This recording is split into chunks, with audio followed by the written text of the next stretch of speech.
વડાપ્રધાન નરેન્દ્ર મોદીનો સૌથી લાંબા સમય સુધી સરકારના વડા રહેવાનો નવો રેકોર્ડ સર્જાયો છે। મંત્રી ઋષિકેશભાઈ પટેલે ઐતિહાસિક સિદ્ધિ અંગે નિવેદન આપ્યું છે।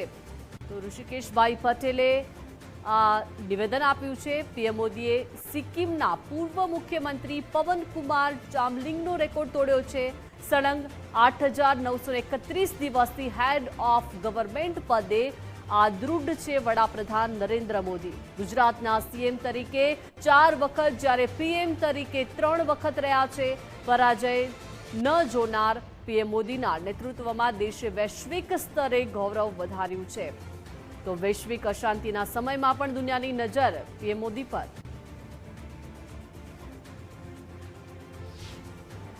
આદરણીય પ્રધાનમંત્રી મોદી સાહેબ head of state, head of country, આમ તો પવનકુમાર જે સિક્કિમના મુખ્યમંત્રી હતા એમના 8,930 દિવસનો એક રેકોર્ડ હતો, પરંતુ પ્રધાનમંત્રી મોદી સાહેબ જે ગુજરાતના સંતાન છે અને ગુજરાતની જે વિકસિત રાહના કારણે આખા દેશે જે વિકસિત બનાવવાનો જે સંકલ્પ લીધો, રાજ્યની અંદર સતત 4 વખત મુખ્યમંત્રી અને દેશના પ્રધાનમંત્રી તરીકે 3 વખત, આમ સતત 7 વખત અવિજયી રહી।